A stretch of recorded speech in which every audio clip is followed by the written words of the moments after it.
is the host for this program. We are one of 8 associations under the Universal Peace Federation, which was founded in 2005 by the late Reverend Sun Myung Moon and his wife, Dr. Hak Jahan. UPF is a 501c3 NGO with the United Nations with general consultative status with ECOSOC. We are an international and interreligious network of individuals and organizations representing religion, government, civil society, the private sector, and we're dedicated to working for world peace. Before I begin, I'd like to just take a moment to thank our sponsors who have made this program possible, and they're listed on the materials you have. Wholesome Story is a nutraceutical company working directly in this space to address fertility challenges. Their primary mission is to support women struggling to conceive due to PCOS and hormonal imbalances. And they report happily that after 7 years, they have over 1,000 known baby success stories and counting. So wonderful. Values and Virtues is an online resource for parents and educators to make raising children of moral character as simple, fun, and meaningful as possible. Values and Virtues springs from 30 years as a teaching institution in San Leandro, California, known as the Principal Academy. And their mission is to raise compassionate children. And last but not least is the Committee for the National Parents Day, which is a signature program of the Universal Peace Federation. National Parents Day is an annual holiday on the 4th Sunday of July. It was signed into law in the U.S. in 1984 with the purpose to highlight the critical role that parents play in raising children of good character. UPF annually recognizes Parents of the Year in each state and nationally through a nominating process. Anyone may nominate outstanding couples by going to the National Parents Day website. So we welcome you to do that. Okay, thank you. And then today's program, let's begin here. Today's program is part of a series that IAED has launched under the title of Toward a Headway Economy of Freedom, Peace, and Shared Prosperity. A team of IAED contributors has drafted a headway economics framework paper with the purpose to spur conversations and collective action on how we can work together to bridge the divides of our fractured world and chart a path forward to secure a world of peace based on universal values. Doing so then would allow us to build an economy, and this is the order. We come together in values, then we can build an economy of interdependence and mutual prosperity. These are the 3 pillars underlying the vision and global work of the Universal Peace Federation. And then in recent years, the crisis of global fertility and family formation has risen to the top as one of the most serious economic issues standing in the way of those goals of social cohesion and a flourishing world.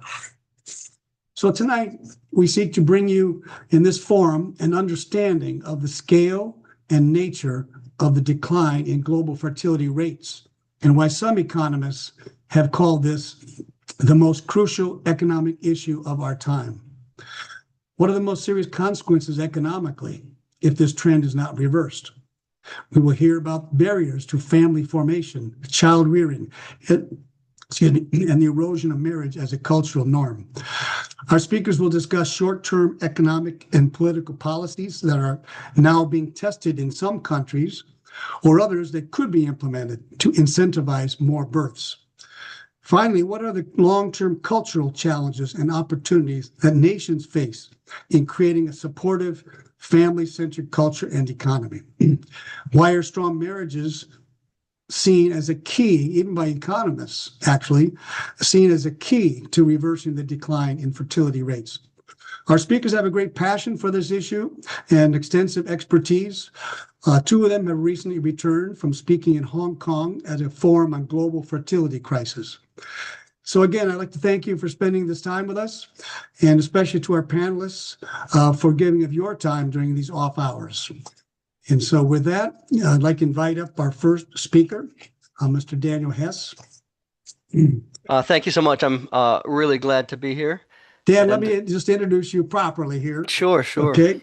So Daniel Hess is a data analyst, engineer, and pronatalist advocate, renowned for creating and writing the widely followed At More Births account on X with over 40,000 followers, and he writes on Substacks where he dissects the global fertility collapse through empirical data and evidence-based solutions. Drawing from his high-tech background, Hess, a father of 6, living in Washington, D.C. area, explores drivers like cultural individualism, urban density, and policy gaps, framing low birth rates as civilization's greatest threat. He frequently guests on podcasts, including Razib Khan's Unsupervised Learning and Aaron Wren's Urban Future, to discuss fertility trends and reversal strategies. Title of Dan's talk is The Great Crisis of Low Birth Rates Threatening Our Future and the Biggest Levers to Reverse It. So thank you, Dan. The floor is yours. Thank you so much. Here, I'll go ahead and share this here. Um, all right. The low birth rates is the greatest crisis we face here.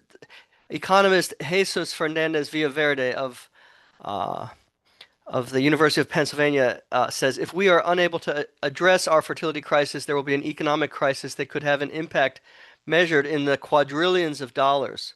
So we're just from the perspective um, of the economy alone, we're looking at something that could be completely devastating culturally and along many other facets. So I just got back from Hong Kong, which attending with another panelist, Lyman Stone, and a number of other uh, researchers and demographers.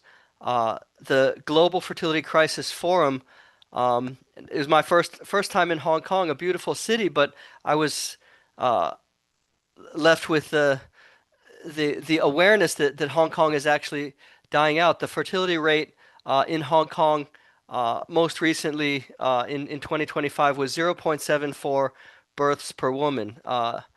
To give some perspective, as most of you may know, the replacement fertility is approximately 2.1 births per woman. So we're looking at each generation being only 1/3 of the size of the generation before. 100 people having just 12 grandchildren and 4 great-grandchildren. This incredible city that I uh, saw for the first time is dying out.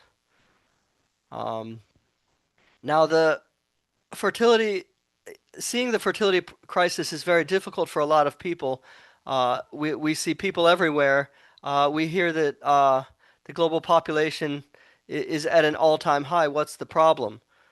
And I have 2 charts to demonstrate why uh, this is a serious problem and why we have such a hard time seeing it. On the chart on the left is what we see when we look at South Korea's total population. South Korea's total population is not far from its all-time high.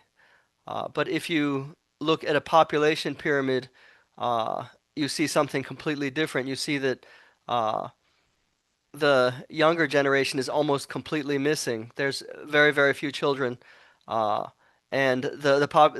We use the term population pyramid, but you can see for South Korea and many other countries, it's completely inverted. There are very few children and a very dim future for that country and so many others. Another question people ask, if we won't we just be can't we just envision a world where there's fewer people but we're all more prosperous? Uh, we can talk about that, but that's not what we actually see. When we see places that are depopulating, uh, we see blight and decay. On the left, somebody took a sadly abandoned village in rural Japan and peopled it with dolls to make it kind of resemble what it once did. And on the right, we see Detroit, a city in the United States which has been sharply depopulating. You don't, all over the world, when you see depopulation, you don't see some kind of fewer more prosperous people, you see blight, you see decay, you see decline. And that's historically the case as well.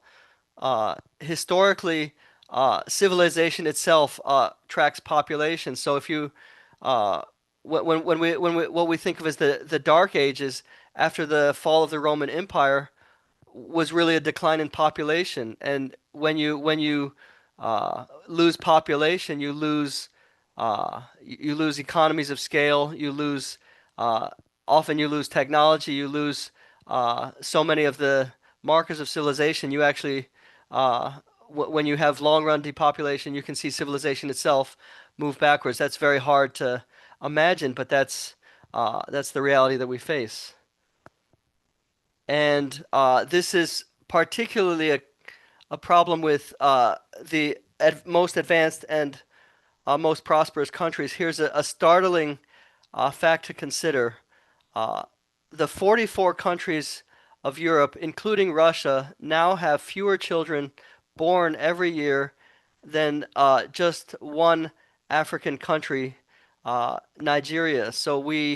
Uh, so that entire uh, green area that covers most of Eurasia has fewer births than than uh, than one uh, than one country that has higher fertility. That really shows how uh, shockingly far along the birth rate crisis is. And now Nigeria is extremely poor. Its economic production per capita is only 1/100th that of the United States or leading European countries. Are poor countries like that going to somehow carry the world in the future? That seems like an unlikely prospect.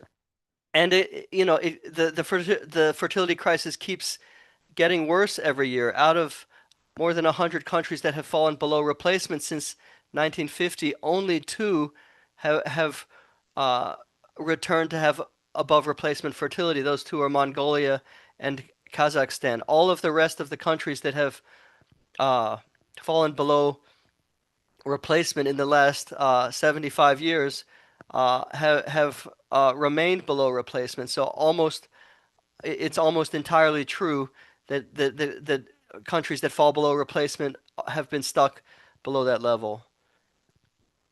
So is there any way to turn things around? What are the biggest levers that can lift birth rates? That's something I try to talk about a lot on my X account. The first thing is a pronatal culture. In my view, the most important factor is a pronatal culture. Very simply, do people believe in the fundamental goodness and importance of having children?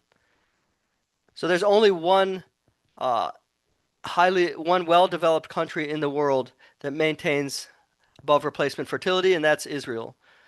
It's crowded, very educated, and has more women's education than men's education, high tech, and this is the profile of a low fertility country, and yet somehow it maintains high fertility. So if you study this hard, if you talk to lots of people, if you look at fertility desires, you find that Israelis just directly believe that having children is the most important thing. It's a national mission. From the founding of Israel, all the leaders urged people to have children. Uh, in the religion, it's important, and everyone has a strong consensus that whatever you do in life, having children is one of the things that you have to accomplish. Another strong example of the value and importance of direct pronatal culture, that is direct uh, belief in the importance of having children, is the contrast between Mongolia and China. Now they are adjacent countries, yet Mongolia remains well above replacement, while China is uh, approximately one third the level of Mongolia. In 2025, uh, China fell firmly below one child per woman. So China is among the very lowest fertility countries in the entire world now. So you have this incredibly sharp contrast between Mongolia and China. And why is that? Well, very simply, one country was maintaining a culture of celebrating children, celebrating mothers, and uh, maintaining the belief that having children is incredibly important for the future of the country.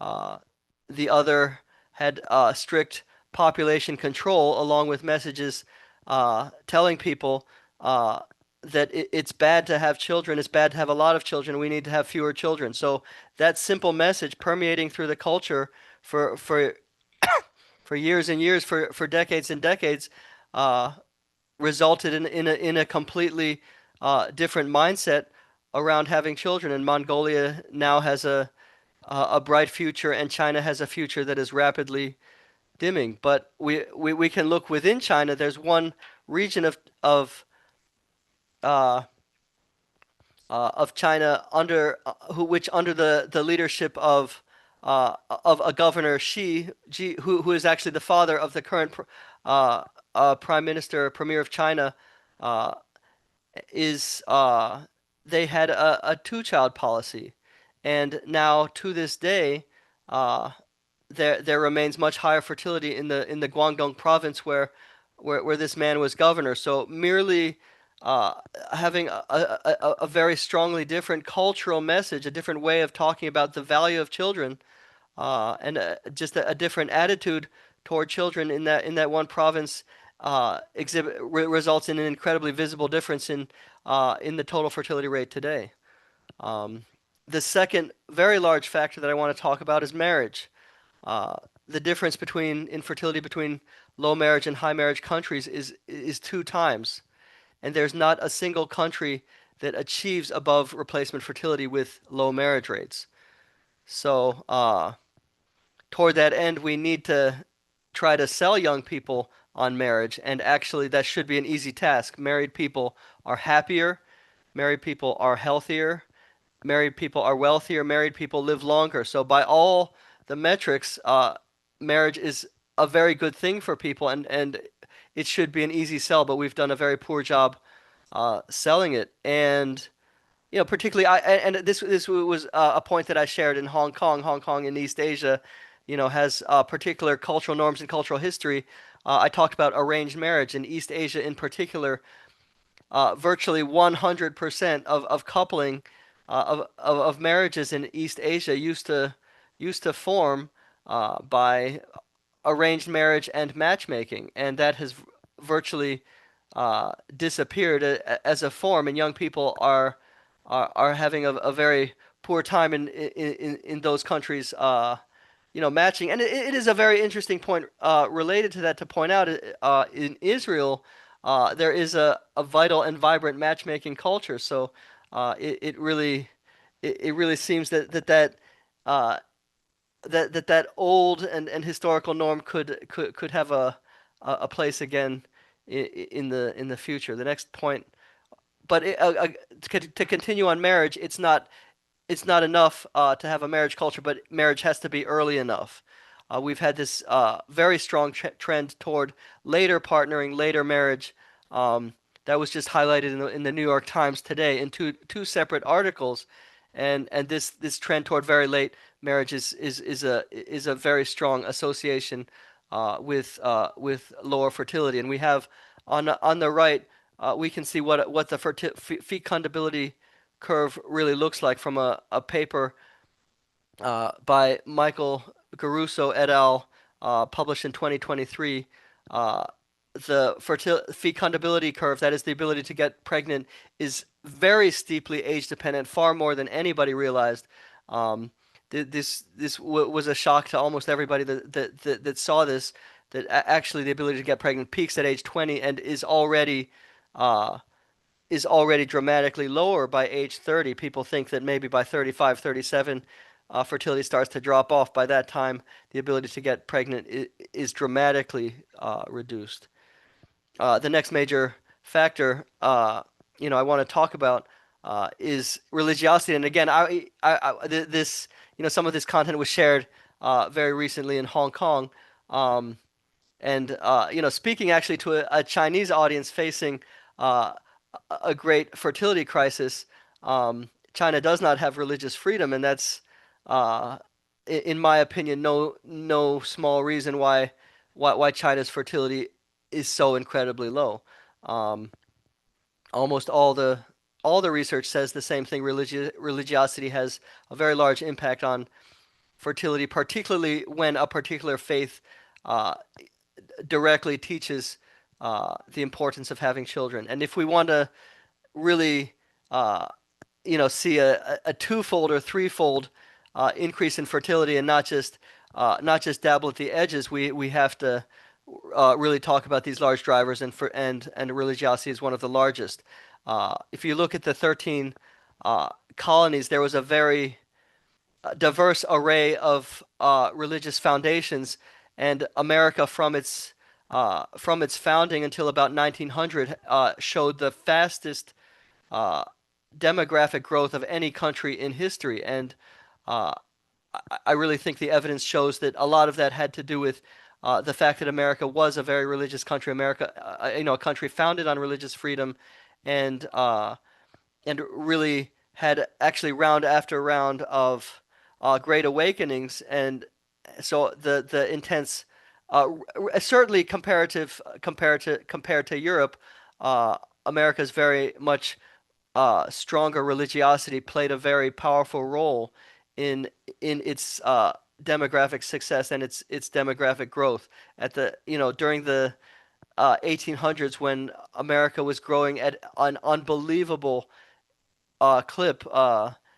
Europe was growing orders of magnitude more slowly, and one reason for that was that America was really much more religious than Europe, and a big reason was its culture of religious freedom. Many of the most fervent groups in Europe actually came to the United States to find religious freedom. Um, and uh, a wonderful study by another of our panelists here today, Lyman Stone, actually looked at the powerful impact uh, of religiosity in Georgia, and particularly how an influential religious uh, figure, the Patriarch of Georgia, was able to personally, single-handedly create a baby boom in that country simply by encouraging families to have more children and offering to personally baptize every third child or higher. And the evidence showed that it was among Orthodox women that there was a staggering increase in the fertility rate, really brightening the Republic of Georgia's outlook and their future. Wrap Um, up in a couple of minutes, Daniel. Thank you. okay, I'll wrap up very quickly. Um, the last thing I wanted to talk about is housing. Housing is another very big factor, but it's a little bit different from what most people realize. And let's use the example of London. This because London has very excellent fertility data district by district, but what we're going to see in London is true around the world. Um, where people live in the urban core of London, uh, you see a fertility rate of just 0.55 births per woman, which is an astonishingly low level, lower than any East Asian country. But then when we get out to the leafy suburbs of London, you see a fertility rate of 1.5 to 2, so uh, 3 to 4 times higher than in the urban core, which really shows the fact that housing type and the size of the housing is really the driver that we need to think about for fertility. Is housing appropriate for families much more than is it affordable? If affordability does matter, but it's not the main thing. The main thing we need to focus on is whether housing is suitable for families, and it turns out that the suburbs are a wonderful model. The you know the and Another point that I want to talk about again, looking at this fecundability curve, um, but in that wonderful paper, um, the easiest lever and the most powerful lever, I think, to really reverse fertility decline is to educate young people very early, even in high school, about how important it is to really prioritize family very early in life. That we sex ed almost entirely focuses on how to avoid pregnancy and almost not at all on uh, how to build a family, even though it is much more likely today that people will reach the end of their years, that their fertile years, not having the family that they had hoped to have, rather than having unintended pregnancies. So the problem of uh, of unplanned childlessness is actually much more severe now than the problem of unplanned pregnancy. Yet sex ed is focused entirely on the latter issue, and not at all on the problem of unplanned and unexpected childlessness. So the conclusion that I draw is there are a lot of individual factors which are very powerful levers that are related to fertility, and I want to end by talking about one success story that is local to a lot of us. Uh, I am 1 state away from the biggest Amish population in the world, and the Amish happen to have the highest fertility on the planet, higher than any other group in the world. And they're really worth studying, and they really hit a lot of these factors perfectly. They have very strong pronatal belief. Having children is high status. They have a very high marriage rate, and they tend to marry early, 21, 20, 22 years old.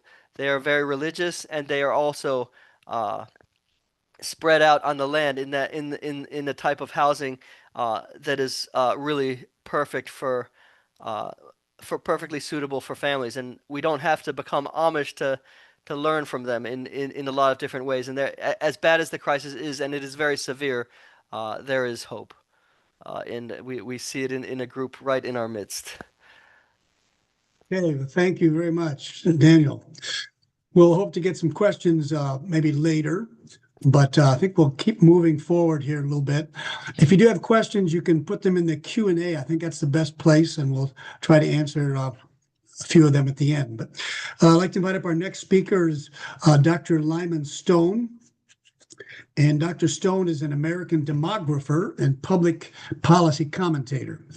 He currently serves as director of the Pronatalism Initiative at the Institute for Family Studies, and he is the director of research for the population consulting firm Demographic Intelligence in Charlottesville, Virginia. He also serves as research director at the population consultancy Populi Information. He's received his PhD in sociology in population dynamics at McGill University, researching topics including fertility intentions and realization, fertility policy, and family formation. He focuses on the cause of low fertility and the policy toolkit of taxation, housing, childcare, marriage, and family structure, etc. He emphasizes that policy can, under certain conditions, raise birth rates, and advocates using the realization of families' desired number of children as the core metric for evaluating family policy effectiveness. As head of the Institute's Pronatalism Initiative, he organizes cross-national evidence reviews and policy design. Title for Dr. Stone's talk today is Causal Factors of the Fertility Gap, Its Threat to Economic and Social Stability, Pronatalism Policies, and What Needs to be Done. So thank you. Lyman, please share with us. The floor is yours.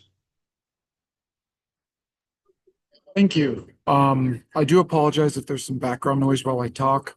I am giving this presentation from an airport, so hopefully I don't get too much TSA noise coming over. As you can see, the title that I was listed as was quite long, so I went with a pithier one. Why fertility falls and what needs to be done. And just in the interest of time, I decided to try and keep the focus here pretty straightforward through a limited set of causes, problems, and solutions. It's not going to be a comprehensive review of everything in this area. I think actually what Dan just did was much more comprehensive in covering the breadth of the issue than what I'm going to do here. What I'm going to talk about is why fertility is falling so much, particularly with a view to the East Asian context, which is so interesting because it is so low. And then I'll talk about what can be done about that. So see if my screen will get full. There we go. Okay.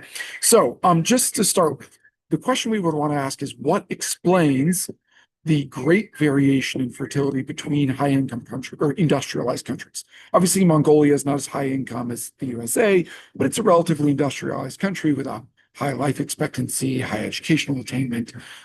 Israel as well. Thailand also has relatively average life expectancy, education attainment, low infant mortality. Then, of course, Korea, Taiwan. And the point here is, in a country like Israel or Mongolia, you can expect each generation to be 30, 40, 50% bigger than the previous one. Whereas in Korea, you could expect it to be only about 30 or 40% of the size of the previous one. This is a huge difference in the implied pace of natural population change. And it's incumbent, therefore, to figure out why is it that all these countries where people basically work, contract wage jobs in formal employment sectors, where, in all these countries, women have the right to vote and own property and divorce, these things. Why is fertility so different among these relatively industrialized modern societies? So a second question that I'm going to get to near the end is this interesting little thing that's happened in Korea in the last 2 years. While fertility has been falling, in fact, the pace of fertility decline has actually accelerated in much of the rest of East Asia in the last couple of years. But Korean fertility has actually, maybe for the time being, bottomed out and seems to be rising a bit. So we're going to look at what might be happening there. So to do this, the first thing we want to ask is, what makes a society good for having kids? In fact, how would we even know if a society is good for having kids? I would suggest the first and foremost way we would do that is by looking at marital specific fertility rates. So we want to say, okay, of people who are married, partnered, co-residential, and 27, what are their odds of having a child? Or whatever. So we look at age-specific fertility within marriage. And that's what this graph is for 5 countries. What I want to draw your attention to is that Mongolia and Israel, I showed you a second ago, have very similar fertility rates overall across the whole society. But Israel has much higher marital fertility than Mongolia does. We'll see why that is in a bit. But the point is, in some ways, Israel is actually a place where more married couples are choosing to have babies. Whereas in Mongolia, there's just more married couples. Okay? If you look at Japan, that's that orangish line, you can see that the average Japanese couple of a given age has a higher likelihood of having a child than the average American couple of the same age, even though the US on the whole has higher fertility. What's going on here? Well, the US has much higher marriage rates to some extent, particularly at younger ages. The US also has higher non-marital fertility, so that's a bit of a separate thing. But my point here is you can often find countries that have very similar overall fertility rates, but how they get there is very different. Some countries may be a wonderful place to have a baby if you're at a place to make that decision, but not a lot of people are at the place to make that decision. We'll come back to that. Another thing I want to point out, this is just an example from Taiwan. Increasingly, the fertility rates of women who have ever been married are separated from the fertility rates of women generally. So you can see in Taiwan, it used to be that the ever married fertility rate and the all women fertility rate were virtually identical. But increasingly, they are separated such that now it's very likely that the ever married completed fertility rate is maybe about 1.8, 1.85 in Taiwan, whereas the overall completed size is probably about 1.2 or 1.3. That's a big difference. That's almost half a child between the ever married group and the overall population. That suggests marriage is having an enormous regulatory impact on the fertility rate. So what I do here is I take these marital fertility rates, these within marriage fertility rates, and I just show them as a percentage of Israel's value, because Israel's the highest. And then I also look at just the overall total fertility rate as a percentage of Israel. And you can see that there's really no correlation. In fact, one of the highest marital fertility rates in Asia or really in the world, is in Taiwan. Okay? Taiwanese couples, once they get married, they have babies. Okay? It's just they take a very long time to get married. Whereas if you look somewhere like the US's actual marital fertility rate is not that high. But we have a lot of non-marital fertility and relatively high transition into marriage. Korea has relatively high marital fertility, but very low overall fertility. And we're going to see why that is in a bit. But my point here is that the places that are the kinds of places where couples decide to have kids, that is where marital fertility is high, are not always the places that have the highest overall fertility. Because couple formation is itself a separate, independent regulatory factor on fertility. So here we're just looking at the number of reproductive years that women spend in marriage across time in some of these societies. You can see that Korea and Taiwan in particular have had a rapid decline, whereas Mongolia remains quite high. Mongolia just has a lot more marriage than Japan does.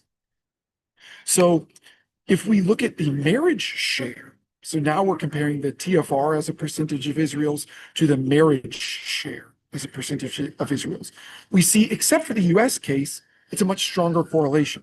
Why is Japanese fertility higher than Taiwanese? Because there's more marriage in Japan than there is in Taiwan.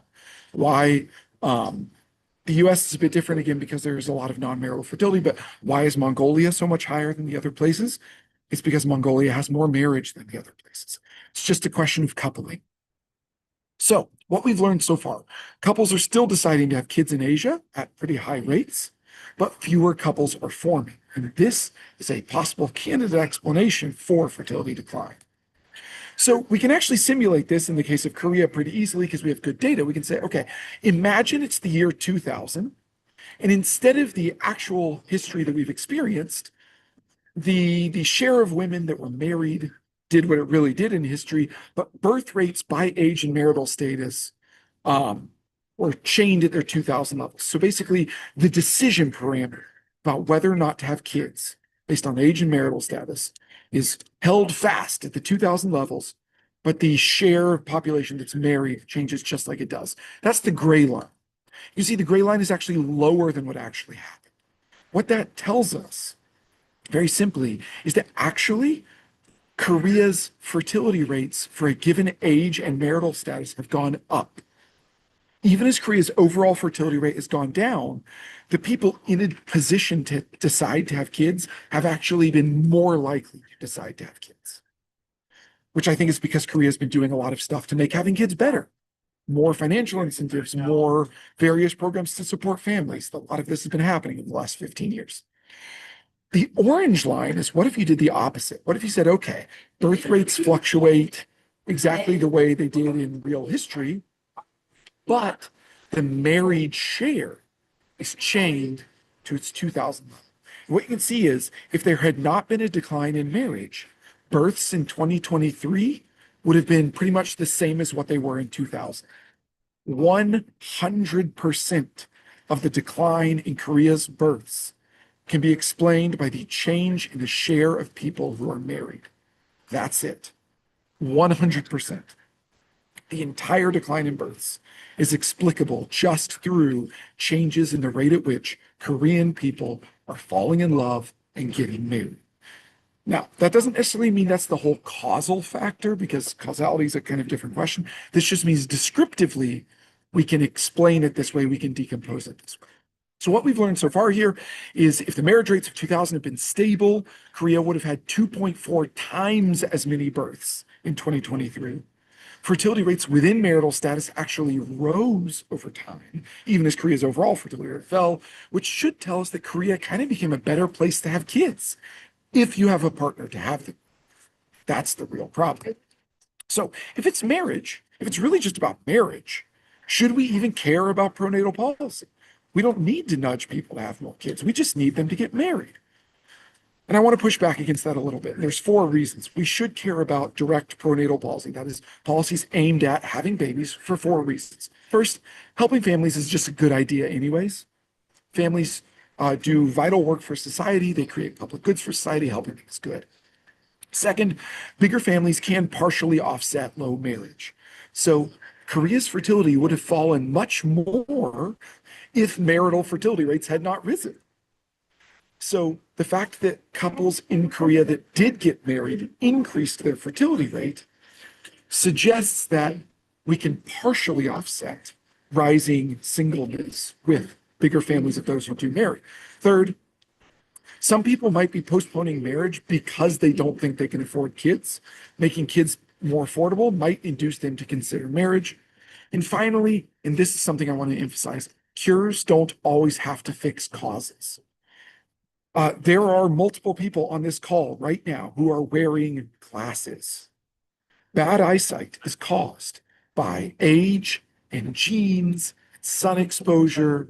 And when people have bad eyesight, we don't go in and reverse their age, edit their genes, and undo their sun exposure.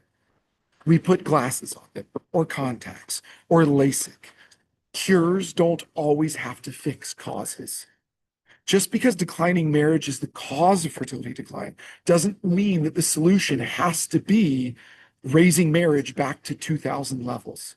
There might be other solutions. We might be able to increase fertility within marriage, for example. So if we did want to boost marriage and births, how would we do it? And here we're going to use Korea as our example for some fancy math.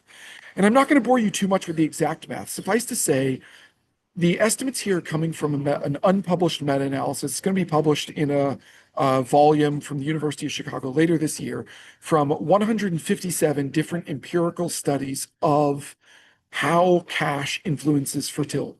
So we have lots of countries that have given people money to have babies, and then we study what happens. And so we can come up with a standard exchange rate, so to speak, between dollar bills and babies. And I know that might sound like a very strange thing to say, but the truth is humans are rational beings. They follow goals. If you pay them to do something, they tend to do more of it. So let's go through this. I have Japan and Taiwan there just as examples. Then I have the light blue bar here for Korea's actual fertility rate in 2025. Then we ask, what if Korea doubled its monthly child allowance? Right now, you have 100,000 won a month child allowance in Korea. What if you doubled it to 200,000? Fertility would go up to 0.82. That's not a big effect. Okay, what if the baby bonus, because Korea recently implemented a baby bonus of 2 million won per kid. What if you raised it to 11 million won per kid? Well, fertility would go up to 0.86. Again, that's a pretty modest impact. We can look at its wage replacement. Korea did just increase the wage replacement rate for maternity leave and paternity leave. If you increase that by a similar amount, these four policies I show, by the way, the reason I designed these ways is because these are policies Korea already has, and I made sure that they all cost the same amount. All of these policies have similar budgetary costs. They cost 0.1% of GDP. Okay, 0.1% of GDP. Or put another way, they cost 0.4% of the government budget. So taxes would have to go up 0.4% to pay for these.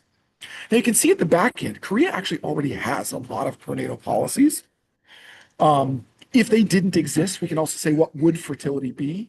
And the answer is, it would be very low. It would be about 0.5, 0.6. So Korea's prenatal policies are already elevating fertility above what it would be without them. So the problem is, as you saw, those effects were pretty small.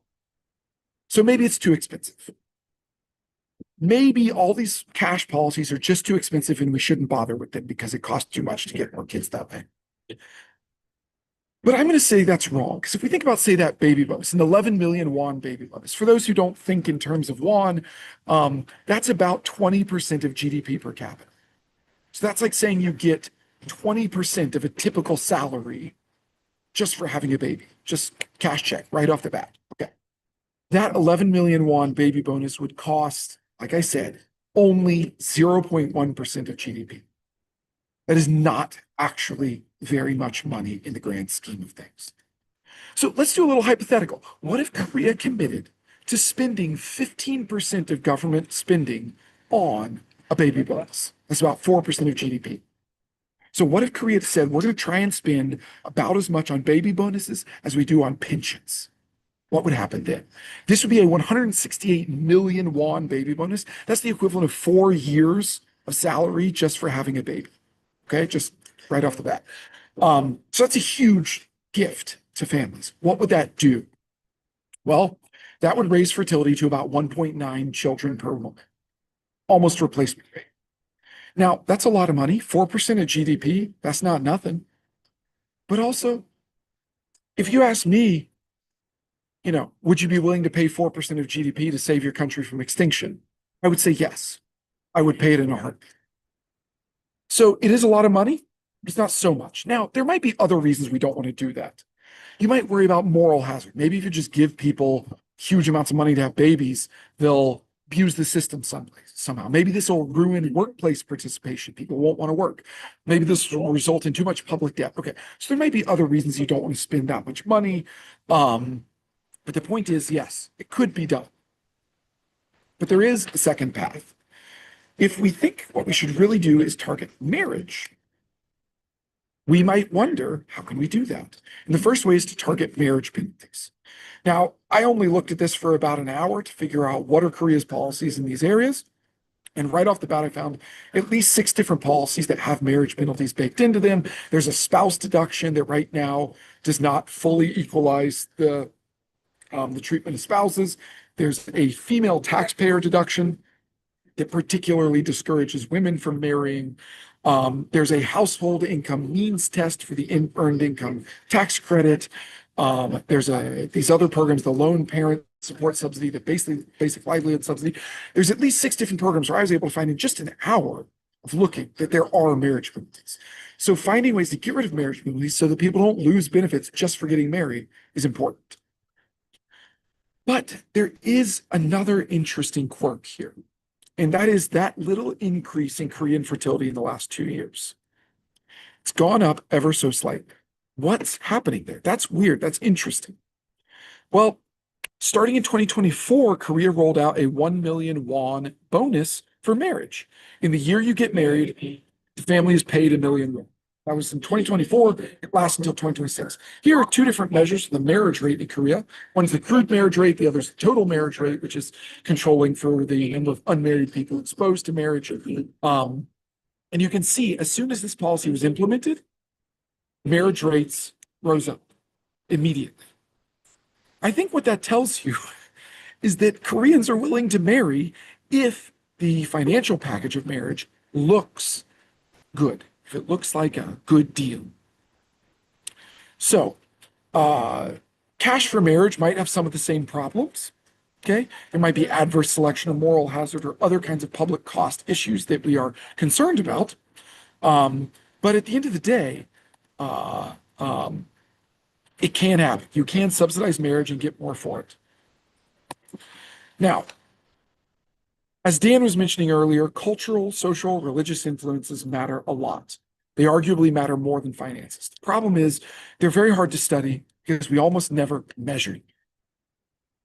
So this year in 2026 at the Institute for Family Studies, we are going to measure them.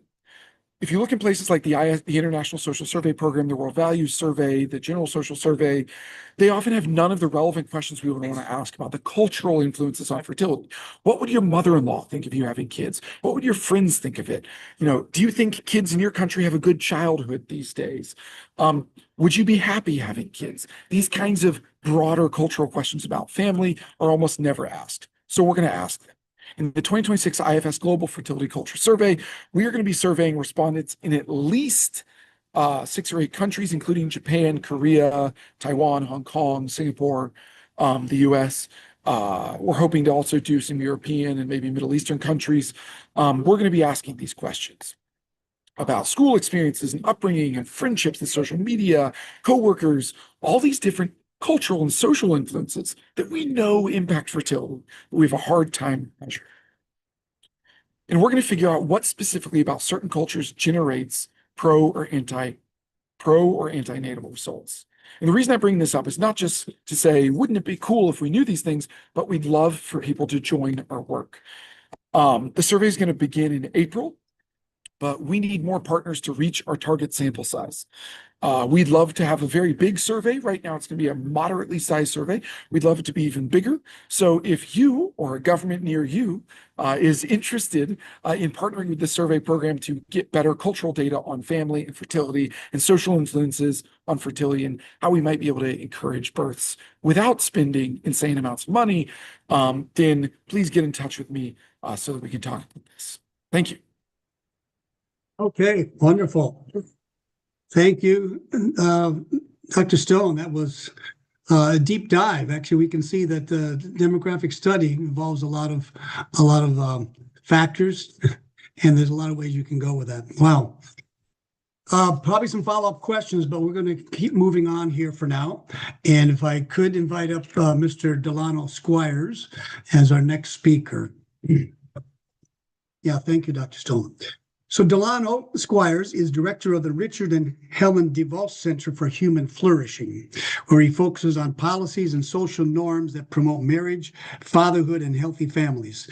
Squires is the author of the forthcoming book, The Vanishing Black Family: How Welfare and Feminism Made Marriage Optional and Children Vulnerable. His writings have been published by Newsweek, National Review, The American Conservative, The Federalist, The New York Post, World, the Institute for Family Studies, along with Dr. Stone, Black Enterprise, Blaze Media, Black and Married with Kids, The Root, and Griot. You've been busy, man. Before joining Heritage, Squires worked for the District of Columbia government for more than a decade. During that time, he ran a citywide technology program for low-income residents and served in the city's gun violence prevention office. Squires earned his Bachelor of Science degree in computer engineering from the University of Pittsburgh and a graduate degree in public policy from George Washington University. He resides in Maryland with his wife and 4 children. So I totaled up, and of the 3 speakers, we have 14 children between you all. So you're doing a great job. Thank you, Delano. Share with us your points.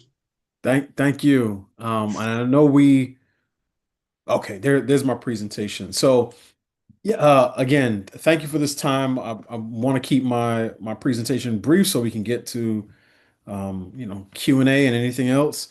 So the title of my presentation, as you can see, is Crossroads: American Family Life at the Intersection of Tradition and Modernity. Next slide, please. So let me, going after the first 2 speakers is somewhat intimidating because they've covered a lot of ground. So let me say something to sum up what we've heard so far and what I'll share in the next few minutes. And this: America's marriage model has changed from early and often to less and later over the course of the last 60 years. And what I mean by that is this. What the data show is that Americans are getting married at older ages. So the median age at first marriage has gone up by about 8 years for both men and women since 1980. Um, Back then it was about 24 and 22 respectively. Today it's about 32 and 30 respectively. Fewer adults are married. So we've seen a precipitous decline in marriage for adults. Married households are no longer the norm. So in I believe 1970, close to about 75% of American households were comprised of a married couple. Today it's about 47%. Now, as we've discussed, fertility is down, so fewer children are being born, but more children are being born outside of marriage. So in 1965, the non-marital birth rate was about 8%. Today it's 40%. So 40% of American children are born to unmarried parents today, and about a quarter live with a single parent, which is the highest rate in the industrialized world. More couples are cohabiting. In fact, in 2022, 1 in 5 new home purchases were an unmarried couple purchasing a home together. And then what we find is that marriage and family are just no longer priorities. This is according to survey data where people express their attitudes about the relative importance of getting married and having children. So, next slide, please.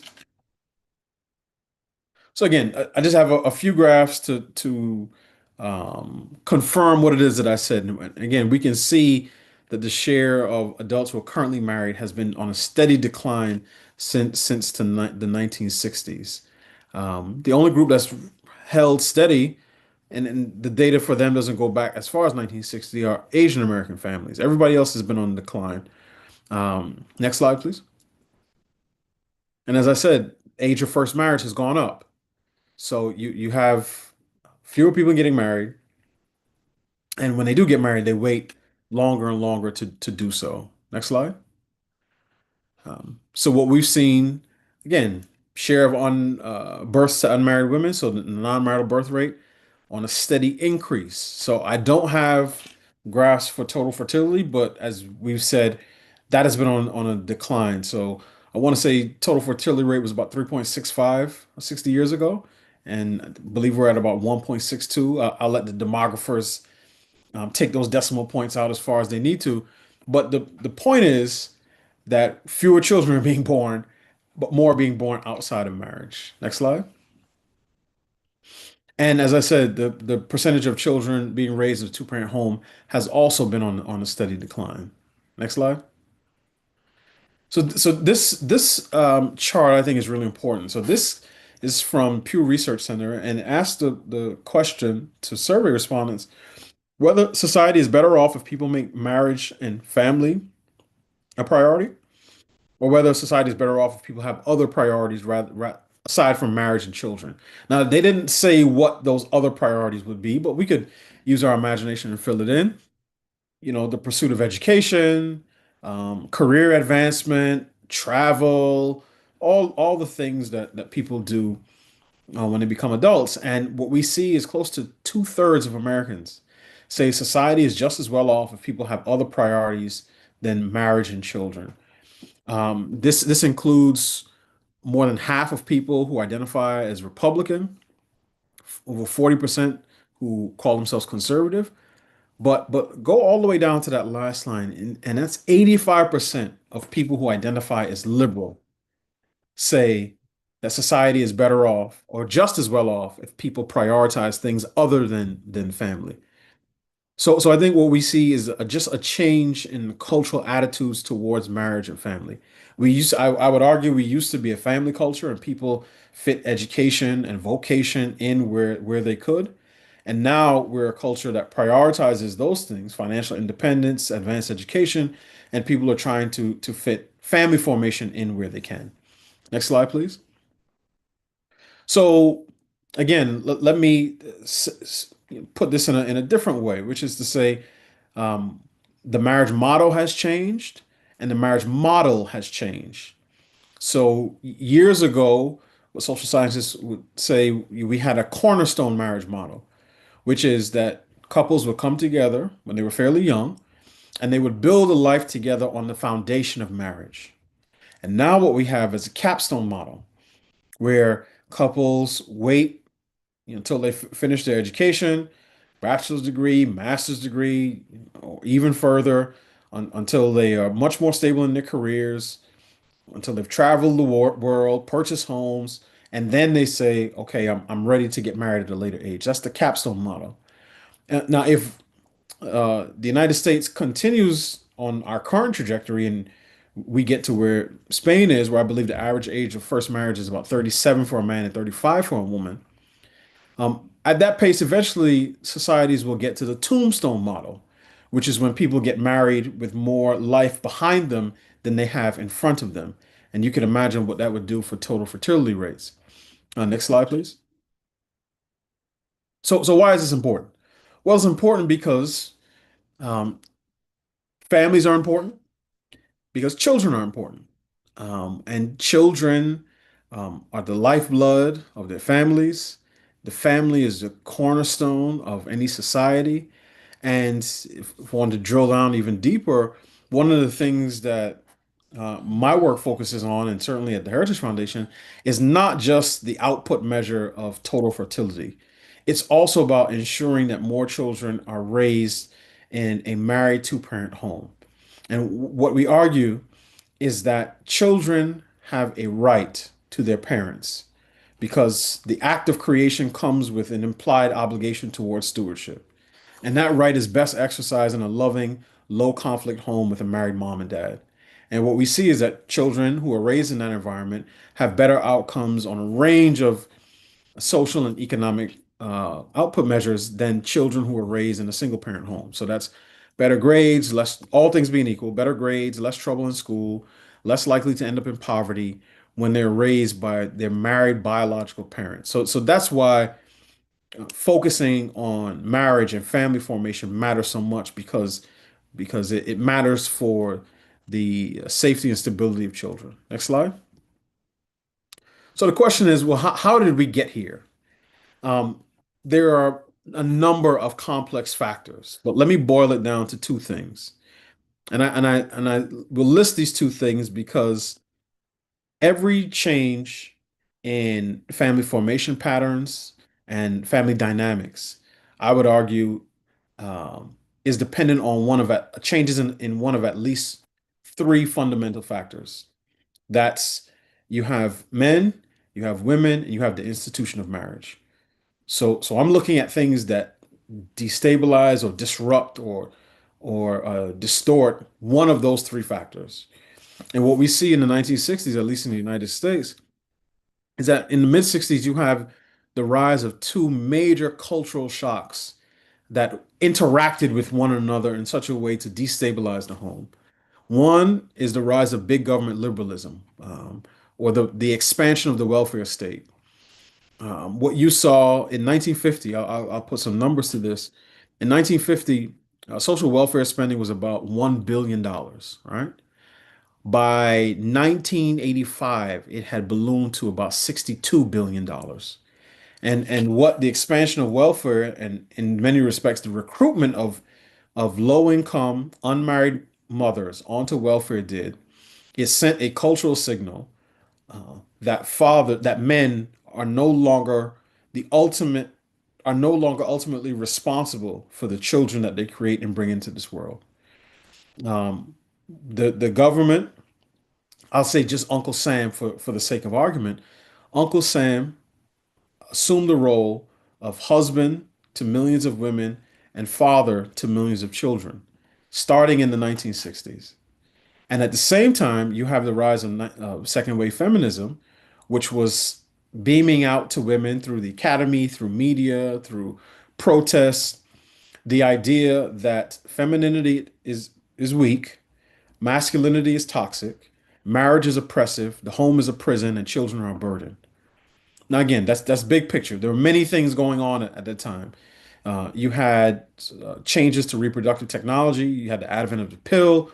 You have the sexual revolution. You have no-fault divorce laws, the first one in 1969. There were a lot of things going on in the 1960s, but I list two big ones because each of these was a disruption to the traditional roles that men and women played in society, but also more importantly, the roles that men and women played in their homes. Next slide. Now, unfortunately, we still have trouble when it comes to the relationships between men and women. And in order to reverse some of the trends that we've talked about, we're going to have to deal with problems on both sides of the political aisle. So on one side, on the far left, let's say, you have your radical feminists who are hostile towards marriage. They tell their camp that a woman should not get married. It's a bad deal.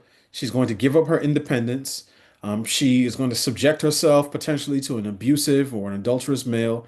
And she's much better off if she just focuses on her education, her career, and financial independence.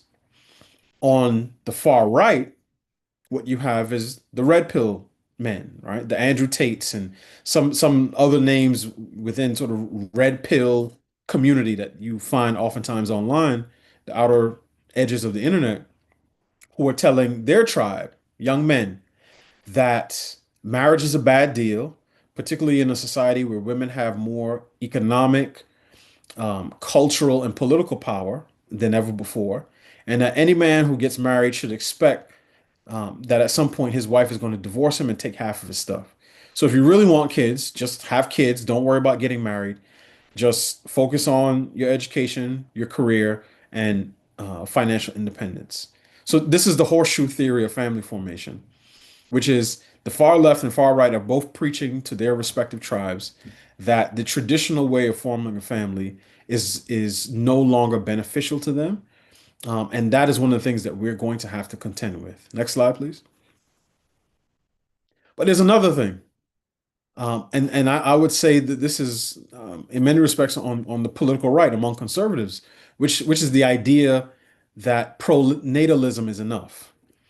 And as I said, 40% of American children are born out of wedlock. Now, one of the challenges with looking at our family formation challenges and comparing it to other countries and cultures is that some cultures just have a much stronger social norms related to marriage and children, to the point where if a young woman says that she's expecting, no one has to ask whether she's married. That's just baked into the cake. That is not the case in the United States. And what we see, even again on the right, is we have people, I'll use Elon Musk as a foil here, who will say, we just need more babies, more babies. And I'm sure he would say that he's doing his part with at least 14 children. But 14 children with your wife is different than 14 children with 4 or 5 or 8 or 10 different mothers. And this goes back to the point I made in terms of kids needing both parents. Because it's one thing to say that your dad is a billionaire, but when you see one of your half siblings is always with him and gets all the attention, and you barely get a mention in public, that can create problems, behavioral and emotional challenges for even the most well-resourced child. So the focus here should be on promoting marriage, not just promoting more children as an output measure. Next slide, please. And another challenge is just our young people are facing enormous pressures, many of them coming from online. Right? When many of us were growing up, you just had to deal with the people in your school, right? The bully in your class or in your neighborhood. Now children are being exposed to the entire world on the internet. And what we see is that more kids are reporting that they don't enjoy life. So children who don't have any responsibilities to take care of a family or a home are reporting greater levels of depression than their grandparents once did several generations ago. So this is something that we're going to have to deal with, not just with Gen Z, but with Gen Alpha, because young people who don't think that life is enjoyable and don't enjoy living, basically, are going to have a hard time forming healthy and productive families. Next slide, please. So how do we move forward? I would bring our attention to 5 things, and these are sort of top line recommendations from the Heritage Foundation's recent family policy report.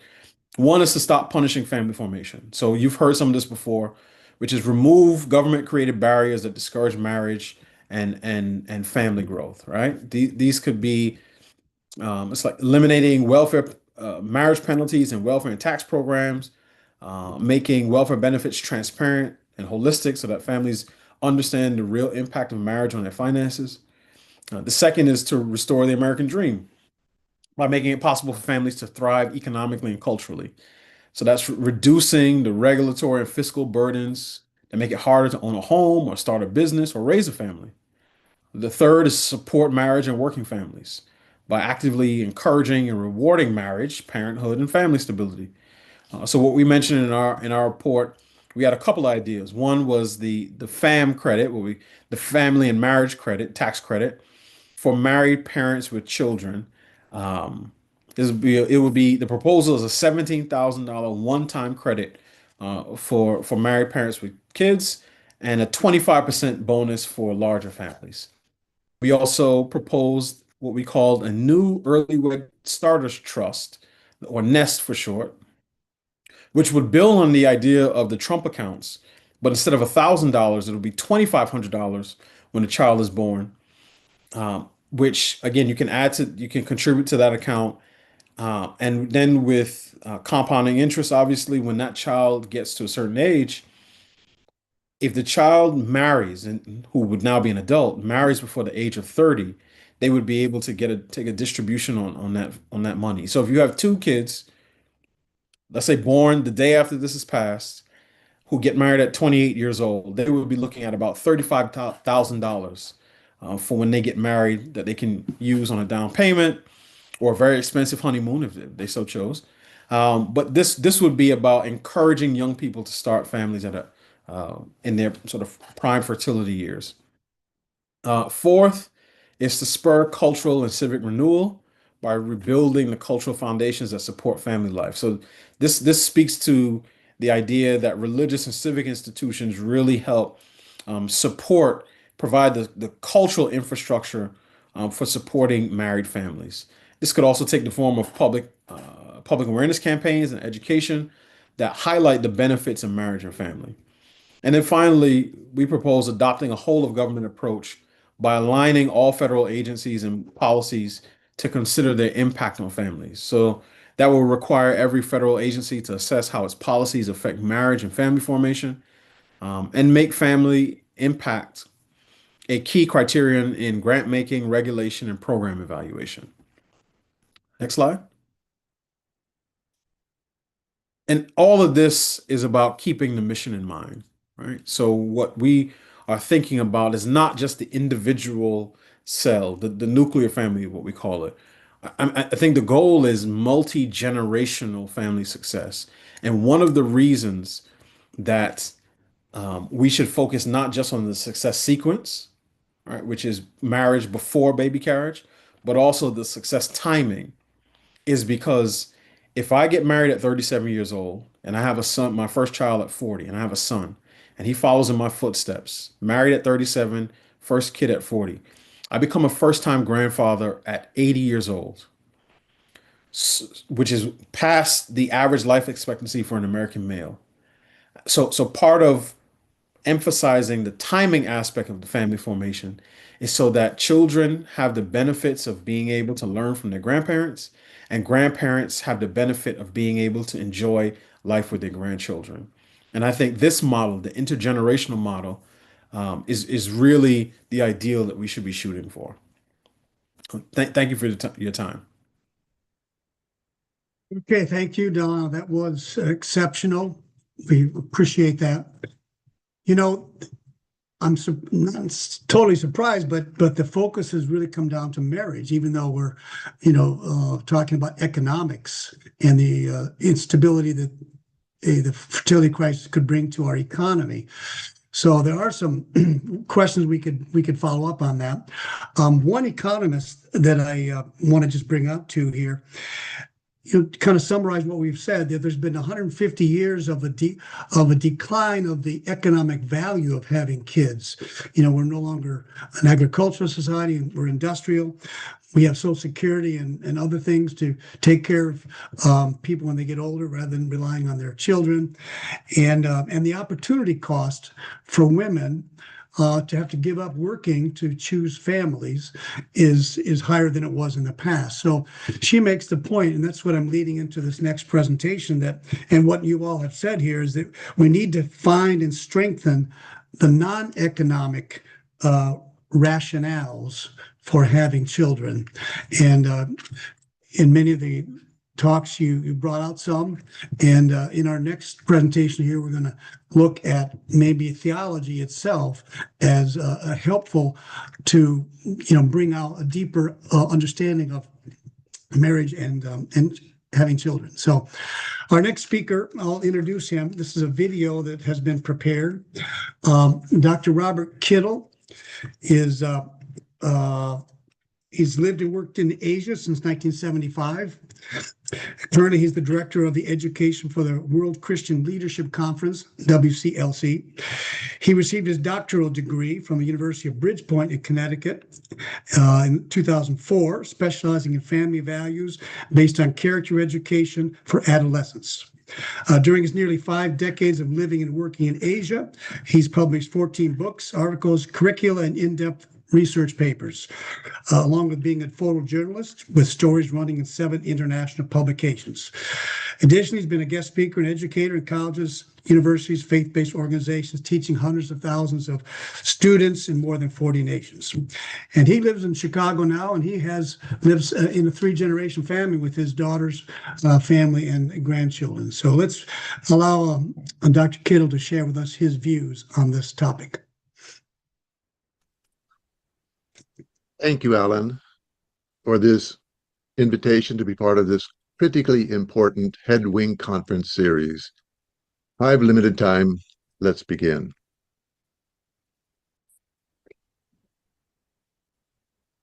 Toward a head-wing economy of freedom, peace, and shared prosperity. This forum, the crisis of family formation and its threat to economic and social prosperity. My specific topic, theology of marriage. desperate appeals from heads of state across the world. How can we address the fertility crisis? The former Pope joins the Prime Minister of Italy, Meloni, urging Italians to have more kids, not pets. Xi Jinping at the National Women's Congress, we should actively foster a new type of marriage and childbearing culture. Vladimir Putin at the World Russian People's Council urges Russian women 8 or more children as the norm. Kim Jong-un cries as he tells women to have more babies. They respond in kind. And in South Korea, not our organization, but government is paying people $38,000 to get married, but they used our photograph. Interesting. The Telegraph, economic incentives alone are unlikely to rise below replacement birth rates. Only a cultural revolution has a chance of achieving that. Somewhere, some group or other with pro-natal urge is likely to keep humanity going. Yes, this is the solution, an urgent need to create a culture of marriage and motherhood. Thus, my focus, a theology of marriage. Glenn Stanton, in his book, Why Marriage Matters, says there is a mountain of scientific evidence in published literature over decades showing that marriage matters. The science is there. Sociologists are calling for religious leaders to work out a fuller theology of marriage. Theology means the study of God. So a theology of marriage, we need to understand God's purpose, God's design for marriage. The traditional Christian understand focuses on the Trinity, God the Father, God the Son, and God the Holy Spirit. Well, they're all masculine. No mother, no marriage. Emphasis is on the individual. Yes, they honor women, and yes, they honor marriage, but it's not within the Godhead. It is male-centered. If God is only male, well, women are routinely sidelined. Marriage is not part of God's logos, the essence of God. It's important, but it could be more important and should be more important. The family is not given full value. Yes, the family is important, but it needs to be amplified. Non-marital sex, well, it's not a big deal. Salvation focuses on the individual. What about the salvation of marriage? Male domination continues, and to the point of this conference, no sustainable peace or prosperity. The co-founder of the Universal Peace Federation, Dr. Hak Jahan Moon, I am saying that God will be with us only when we advance to a position that focuses on true parents. That's the restoration of our original ancestors, Adam and Eve, and God as a heavenly parent. God is our Father. We know that. So we know that God has masculine attributes. But to be a parent, God must also have feminine attributes. So here's the question. Does God have feminine attributes? Well, it means we need to go back and look at our theology, not the logos. The logos is unchanging. So be comfortable. We're not trying to change everything. The logos is in John 1:1-14, God's word. In the beginning was the word was with God, the word was God. All things were made through God. We're not trying to change that. God is our creator. There is only one God. That is unchanging. Theology does change. And in fact, Jesus changed theology. The Old Testament understanding of God, the theology of God, was Adonai, Lord or Master. And Jesus said we need something more intimate. Abba. God is our Father. Not negating that, but Father and Mother Moon are emphasizing, well, we need God as a heavenly parent. So that both the feminine and masculine attributes are within the Godhead. There are 3 proofs of God's femininity. We'll use science, we'll use the Bible, and we'll use theology. First, science. Romans 1:20 says that ever since the creation of the world, his invisible nature, his power, his deity, have been clearly perceived in the things that he has made. Well, what did God make? God made everything. Humans, animals, plants, and the molecular world. Well, everything has a dual nature to it, a pair system. Particles have positive and negative. Atoms, protons, electrons. Molecules, cation and anion. This is Science 101. Plants, stamen and pistil. Animals, male and female. And we are either a man or a woman. God is the creator. That means within God, there is the original masculine nature. And from that came all of the masculine elements of creation. And also it means that within God, there is the original feminine nature, and all of the feminine elements of creation came from God. Romans 1:20 says that we can study science to know God. Science teaches all things are created in pairs, masculinity and femininity. God is our creator, must have both masculine and feminine attributes. The Bible. Here are a few examples in which the Bible reveals God's nature through feminine characteristics and metaphors. I'll only quote 4, but I've got 20 of them. God made man and woman in his image. God comforts his people like a mother comforts her children. Like a woman would never forget her nursing child, God will not forget his children. And Deuteronomy, God gave us birth. Here are the other Bible verses. You can look them up. They're hidden simply to save time. Imagery in 20 Bible verses in both the Old and New Testament portray God having feminine attributes. Yes, he does. We can affirm that. Theology. The theology of Jesus, not any other theologian, the master theologian, Matthew 19:4 and 5. And Jesus said in reply, have you not read that from the beginning the Creator made them male and female, and said, for this reason a man shall leave his father and mother and cleave to his wife, two shall become one flesh. So here Jesus links together Genesis 1:27, part B, and Genesis 2:24. The first part is Genesis 1:27, made male and female. God made us male and female in his image. And the second part is Genesis 2:24. If we look at Genesis 1:27, the first part, God created man in his own image, in the image of God, he created them. Second part, male and female, he created them. The first part we will call Genesis 1:27 part A. There's a semicolon, and the second part, Genesis 1:27 part B, for clarity. The first part, we are made in the image of God. Each of us as Christians know that. Man or woman, it doesn't matter. We are in the image of God. This is the most powerful, positive social change in human history. It's the basis of the Magna Carta, challenging the divine right of kings, instituting the rule of law, protecting religious freedom, limiting the power of government and state.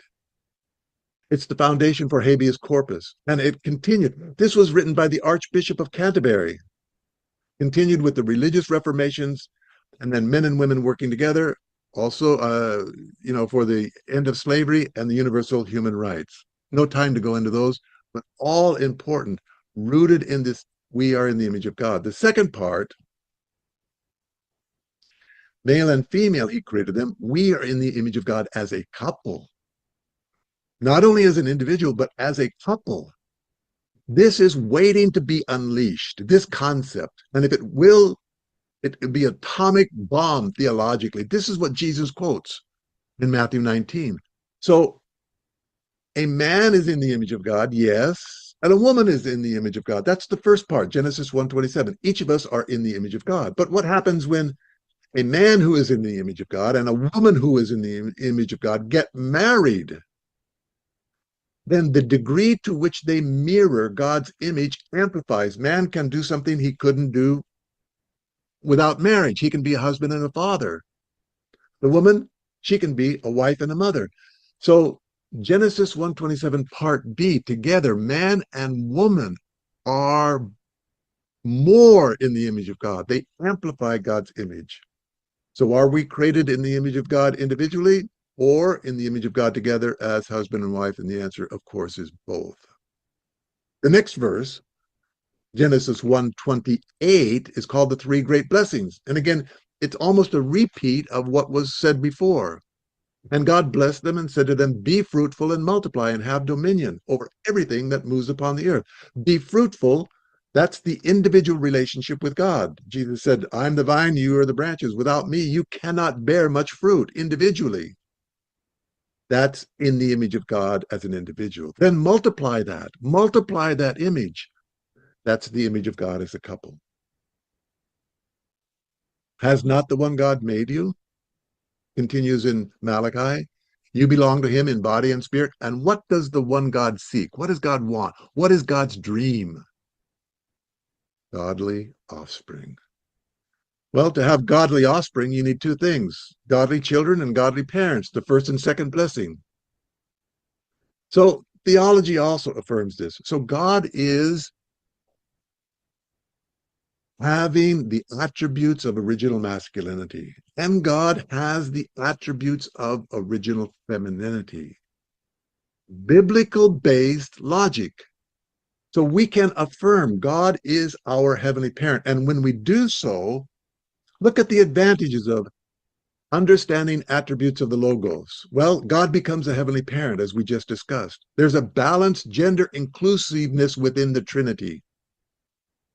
Womanhood is part of God's essence. Marriage becomes our most sacred calling. Human sexuality is to be only within marriage. The highest cultural values come from marriage and family, and huge benefits to children, to families, and to society. In Mother's memoir, the key is the salvation of marriage, not just the salvation of the individual. We have that.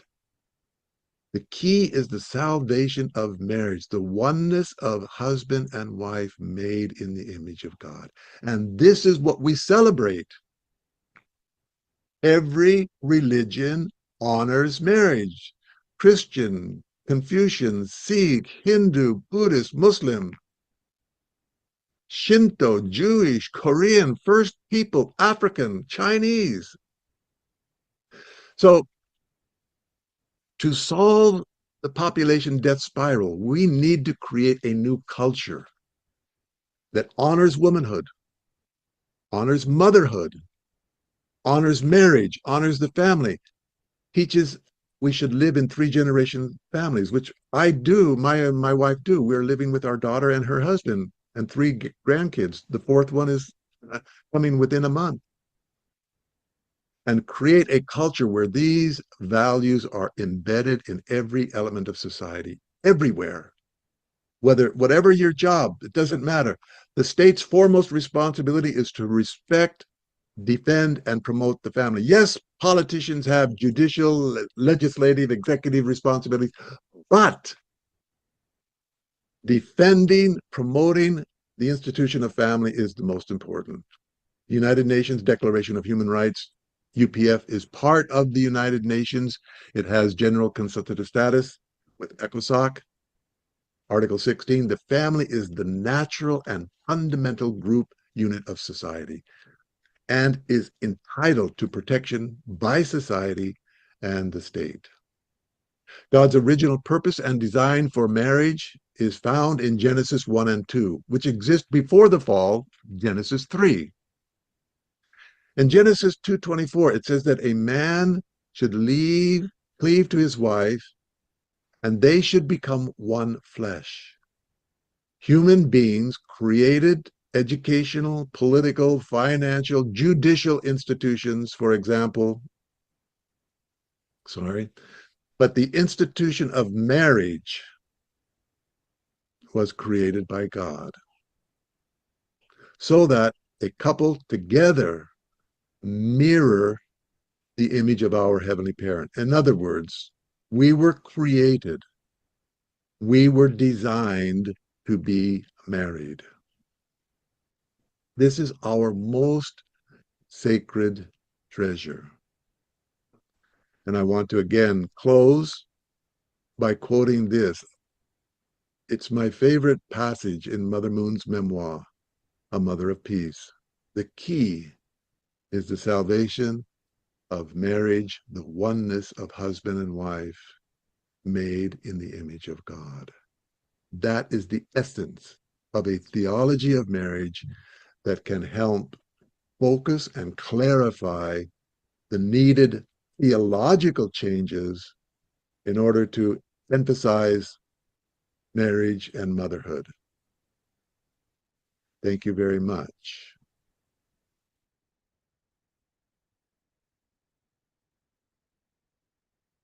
Thank you. Wow, that was another great in-depth presentation for thought. I'm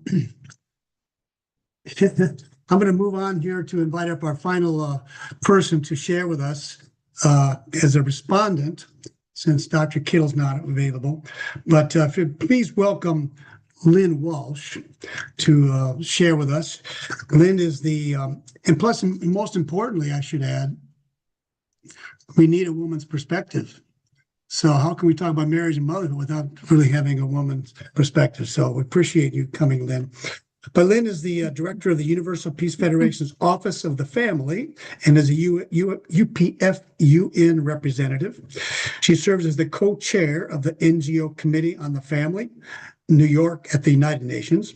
She has a master's in clinical social work from Fordham University and a master's in divinity from HJ International Graduate School for Peace and Leadership Studies, HJI. So Lynn, take it away. Thank you. Thank you so much, Alan. This is really a great program. It's so important. Each of these presentations have been really outstanding. So I have the honor of the task of responding to Dr. Kittle's presentation. And yes, my response is the theology of marriage really could spark the cultural revolution needed to reinvigorate marriage and the desire for children. Religion is often misconstrued as conveying a demeaning message about women, but the theology of marriage is quite the opposite. I'm very grateful. Uh, it resolves a fundamental historical imbalance by recognizing God not as exclusively masculine, but as a divine parent embodying both masculine and feminine characteristics. More profoundly, according to the theology of marriage, the union of man and woman mirrors the inner unity of God Himself. Marriage is not merely symbolic, it is ontological. There is no full image of God without marriage and family. Marriage doesn't just receive God's blessing, it reveals God. This reframes marriage and procreation not as mere social conventions, but as sacred expressions of divine nature itself. If committed marriage between a man and a woman aligns with God and the principles of natural law, it is no surprise that social science corroborates that what many have long believed, and we heard very well expressed today, that a married mother and father presents the optimal family unit for children's well-being and couples' happiness. Yet our sexualized and secularized culture has devalued marriage, eroded sexual restraint, and left people with little perceived reason to commit. Family cohesion has suffered. Social anthropologist J.D. Unwin observed that, quote, increased sexual restraint, whether pre or post-nuptial, consistently preceded cultural flourishing, while increased sexual freedom preceded culture collapse within 3 generations. To me, the path forward begins with recovering the case for marital commitment. For love to deepen, there must be trust and emotional safety, a space where one's whole self can be given without fear. Vows of fidelity between two imperfect people make an essential difference. Commitment is the foundation. God's grace flows within that protective bond. We must help reawaken that possibility with family-centered education and culture. Furthermore, it follows naturally that a conjugal relation built on that quality of trust and mutual investment and love is the optimal environment from which the desire for children organically grows. It has been noted, as we heard today, that religious people consistently show higher marriage and fertility rates than non-religious. Finally, are we entering a post-secular moment? The population decline is forcing us to examine our priorities. The sexual experimentation and rejection of tradition that has characterized recent decades cannot sustain communities or nations over the long term. Eventually, this becomes undeniable. I believe we may be approaching that reckoning, and that the work of this conference and its panelists is profoundly important in helping to shape what comes next. Thank you very much. Thank you, Lynn. Appreciate those words. In our remaining time, we'll have a discussion. And first of all, I want to thank you all, and let's give a round of applause for our speakers today. Maybe you can't see everybody, but we'll do that anyway. So thank you. Before I have a few questions, but before that, I'd like to ask Roger Weatherall. He's been monitoring the chat. If he has a couple questions that you've spotlighted that might be valuable for our discussion, especially in the area. I know there was some about housing as well and problems for barriers for marriage. Yes, so we have a number of good questions in here. So I'm going to start off with a cultural question, which kind of a few people had this. How can we create a culture that promotes pronatal attitudes and practices? This is a question from Andy, but it reflects the sentiments of a number of other people here. So culture, how do we create culture, guys? Yeah, please speak up, anyone. Let's bring people on the screen as if you want to raise your hand, or let's just bring everybody else on the screen at the same time. Yeah, if I can take a crack at responding to that. So I think you create culture in several different ways. One, at least in the States, you're not going to have one single monoculture, right? So you have different regions, different population groups, different religions, different, ethnicities. So that culture may look different in different places. But let me speak to a few generalities. One thing that I think we could do is leverage the cultural infrastructure, let's say, of professional sports leagues, particularly the ones who say they're committed to social justice. The NFL, the NBA, National Hockey League, Major League Baseball play in dozens of cities across the country. There's nothing stopping them from putting up ads that talk about, some may be more comfortable talking about fatherhood, but for some, and I've communicated this idea publicly, I could see the NBA running an ad with LeBron James with his wife that says, "Every king needs a queen. Trust me, I should know." And just plaster that from Cleveland down to Miami across the country. So I think you can leverage sports and entertainment. Um, I think again the church and religious institutions play a huge role, and I think the most important role of all the houses I talk about, church house, schoolhouse, state house, and art house. I think the church house plays the largest role. But I'll say another word here because oftentimes when we think about culture, we think about the carrots, the inducements, the incentives. But part of culture is also sticks, and we have lost um, the cultural memory of using shame for productive purposes. And one of the challenges to talking about family formation is that whenever you hold up the married two-parent home as an ideal, someone is going to say you're trying to you're shaming single parents, typically single moms, or kids who grow up in divorced households. But shame, I think, is best used in its prophylactic form, which is to inform people of what is going to come if you transgress this particular ideal. But it can also be used in a lighter sense. If you have a cousin or a loved one or a relative who's been living with a woman for the last 5 years, they have two kids. There's nothing to stop you from saying, "Hey, man, what are we doing here? Like, when are you guys going to move from shacking up to settling down?" So I think there are multiple ways in which we can attune the culture to begin promoting marriage, both in an affirmative sense and also in somewhat of a corrective sense. Thank you. Dr. Stone, do you have any thoughts on that? Yeah, I would echo a lot of what Delano just said. I think that's a lot of that is right on. What we're looking at, we have kind of a mental model. I jokingly call it the crowbar model. So policy can't inspire people to have kids.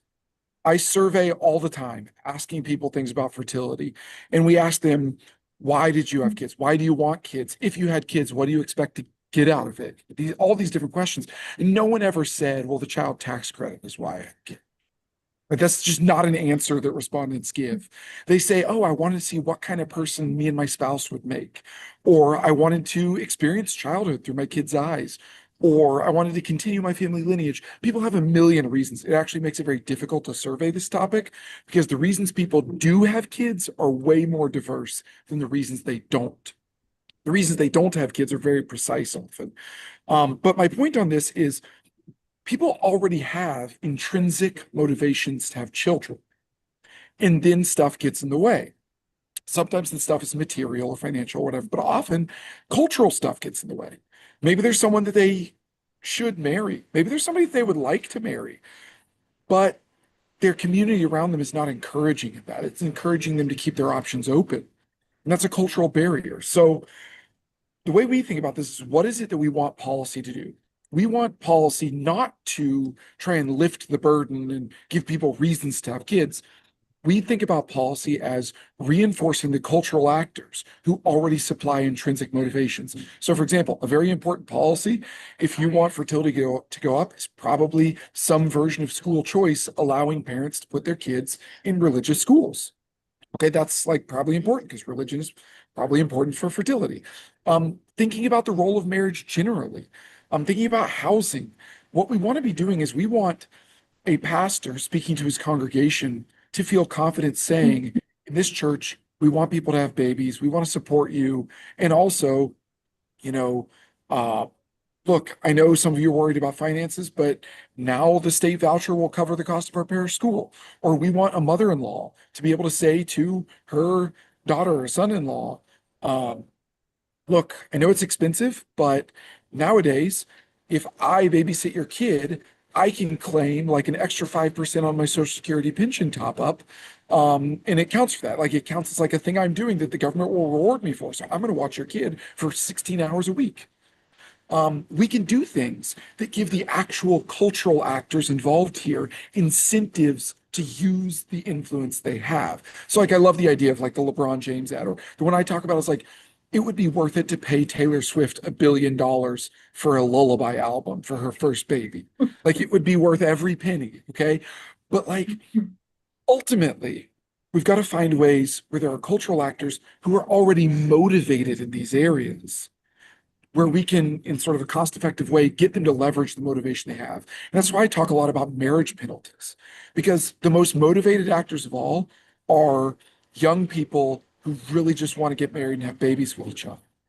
But I personally know multiple young people in my life who would like to get married and would like to have kids, and they're not getting married because they would lose all these tax and welfare benefits. Okay. And yeah, they might have had one kid together when they're not married, but the choice to keep having kids, to go on and have more, to be stably there really is about marriage, right? You might have a whoopsie as your first, but you're unlikely to just keep going and form a stable family without marriage. And you don't get marriage when you have marriage penalties. So the model I think about this is not that it's culture or money. Okay. Money and culture, money makes culture and culture makes money. Okay. So like I love the heritage proposal of like this basically investment fund for marriage because like it's hard to find the money to pay for good prenatal policy. But if you're leveraging the high returns of the free market to pay for prenatal policy, like that's a great idea. And so what are you doing? You're finding, okay, these people already want to get married and you're just giving them a little more leverage, right? The person in the couple who really wants to get married more can kind of nudge the other one and say, hey, if we did this, look at all the money we'd get. So that's the mental model here. Yes, it's culture. Culture can be shaped by financial incentives. We're not thinking about financial incentives as creating reasons to have kids, but as creating leverage for the people who already have reasons. Hmm. Yeah, thank you. Anyone else there? Or Roger, do you have another question? Or Lynn, did you want to say something? I guess I could say something. I mentioned education. I used to teach a course, human sexual behavior, and it was just so clear to me, especially the girls, they just want to know how do I have a true relationship? How do I find someone that's good? How do I know, its marriage is going to work? And there's something very universal that human beings want relationships. But I mean, feminism have made it very difficult. I love Delana's comments, but we really need to help them find out, what do you really want? I mean, we have pornography that is totally ruined, masculinity, femininity, and we have to go back to, what are human beings really? What's the anthropology that we really believe in and need to support? So education needs to be really centered on purpose of life, relationships and marriage, and children. We have another question here about Israel, and a couple of people put some comments in the chat as well. So maybe this is to Dan first up. What is the childcare situation in Israel? And do you think that that has contributed to the high marriage rates and child rates there as well? Does childcare in general have an impact? And then maybe Lyman, you can also jump in on this. Well, I know what Lyman's going to say already because we've talked about that a lot. So I don't want to steal his thunder. So but I do think that very broadly across is Israeli society, and this is something that I tried to emphasize in my presentation. There is just a really profound sense of the value of life.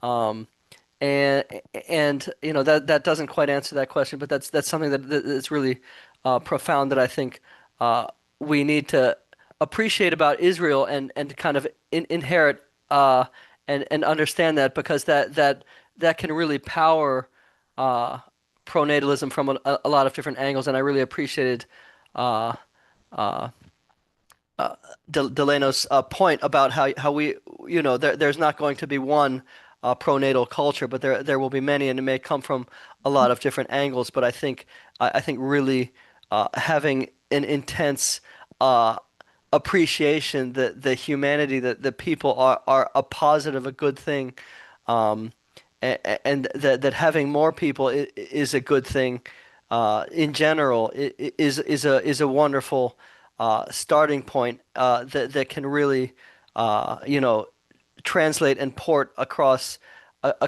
many different subcultures, and can really allow a thousand flowers to bloom in terms of many different pronatal cultures that we need. But I want to then hand it over to Lyman, because I know he has a very precise answer actually about Israel and childcare. No, I mean, Dan's absolutely right that, I mean, Israel has unique cultural things going on. Or Dan will also often make this point about Mongolia, right? I put Mongolia in my presentation just to mess with Dan. But We're friends. We're friends. We know each other well. there are obviously unique cultural things going on here in any of these cases. But yeah, Israel does have a very generous childcare subsidy system. And people tend to live close to their families and they have strong religiously informed norms of alloparental care. So parents in Israel report, in surveys, they report more receipt of free childcare, just like other people watching their kids, than people in almost any other industrialized country in the world. And I just can't imagine that doesn't make some difference. Um, it's also worth noting Israel does have really, really generous tax and spending benefits for having kids, similar to how France dramatically reduces your tax rate for each kid you have. Israel has a similar system, with the result that the Haredi essentially don't pay any taxes, even if they do earn income. So which is a problem for them in some at some extreme. This becomes a fiscal problem. So Israel definitely has unique cultural things happening. But yeah, they have an extensive, both subsidized and culturally provided childcare system that makes parenting a lot easier in a lot of ways. Thank you. To return to the opening statement about this problem being a quadrillion-dollar economic issue, and then Lynn, you mentioned a point of that maybe this is a post-secular moment when finally people realize that, oh, we're in trouble, and would that prompt more openness to addressing this issue of marriage and talking about it. So, I've been doing some research with economists, and they've clearly, there's the budget problems. If you have a declining population, you have budget problems to fund infrastructure, also climate change.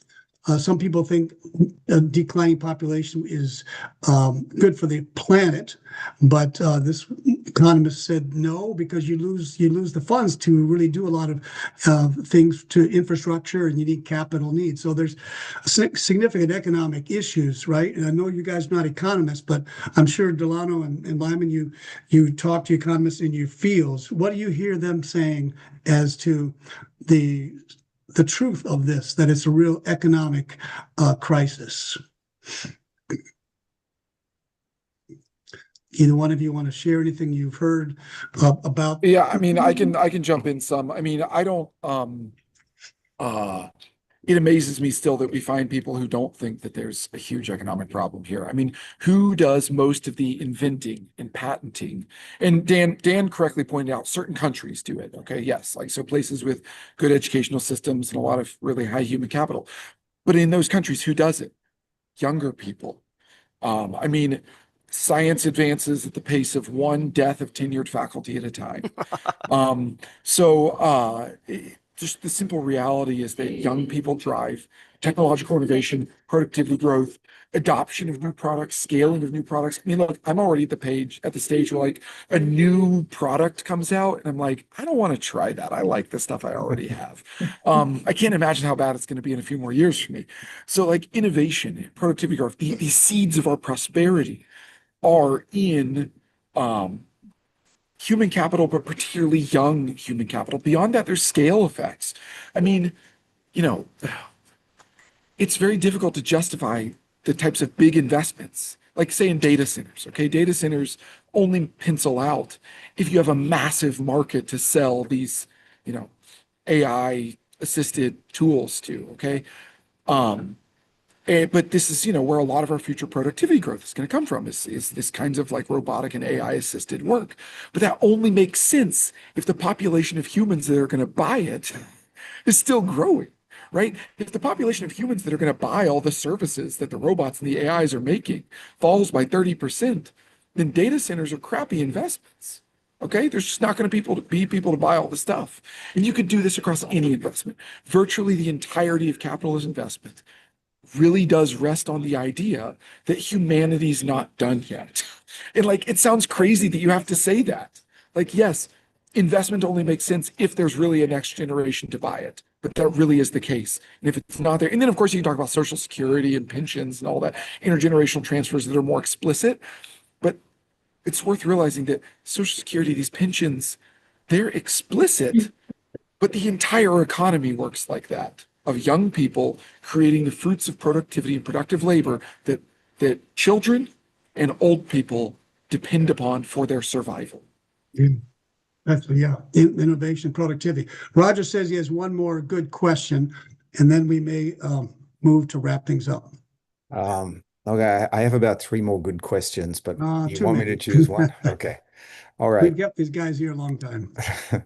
Walter Lowe had a really good comment in a good question there that he was asking about uh, are we at risk of turning children into a commodity if we are offering, money to parents to have children and or to get married even, could that result in people getting married just to get that and then getting divorced and, this kind of stuff and just causing greater problems.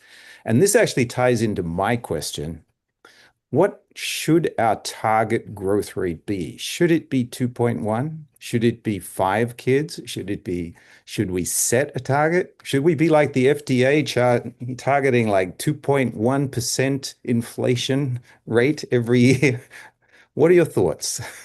Well, I wouldn't mind, saying, uh, making one point, which is that actually, a lot of conservatives in particular are kind of reluctant to, spend any money on children because of, the maybe moral hazard or what have you. There, we live in a society, almost the United States is this way, almost every developed country is this way already, which is that, uh, senior citizens are massively advantaged, financially and in many ways in terms of social spending. And actually, the young are at a massive, baseline disadvantage. If you look at the amount of spending, on the elderly, it is an order of magnitude greater in almost, it isn't not just in the United States. In a lot of European nations, it's even more lopsided. In France, I think, I was seeing something where retirees are earning more money from their pensions than the average worker is is getting for their hardworking salary. So you have, just, supporting, families or having, social spending on the young, doesn't even have to be seen as some kind of moral hazard subsidy, but it can actually be seen as really uh, just rebalancing something that is incredibly skewed as a baseline against the young right now. So that's another more Saving the more helpful way nation. to think about it. So I'll yield Yeah, the rest of my time here. it can be seen as saving the nation. Some of the, we mentioned here, some of the urgency for Israel was a mission to really save the country. Delano, did you have something you wanted to share on that, or Dr. Stone? Go on. Yeah, I'm not sure what the target would be. So uh, I think of five different sort of indicators of family formation health, and each of these speaks to a different aspect of the puzzle, right? So I think of the value of marriage, the perceived value. So that would be marriage rates. I think of sequence. So that's non-marital birth. I think of timing, which is the age of first marriage. I think of permanence, which is divorce rate. And then I think of family size, which is, total fertility. I think of those factors, and obviously, Dr. Stone spoke to this in terms of the importance of marriage, and marriage is important. But what you see increasingly, and I think you will see this more, the more IVF becomes a bigger part of the story, which is you'll see people say, oh no, I value marriage. I just value marriage at 35, 37 years old, which you're not going to get, generally speaking, to 4 or 5 kids if you start having them at that 37. So I think the one factor that's probably the hardest to manipulate is the age of first marriage. And if I could change one, it would be that.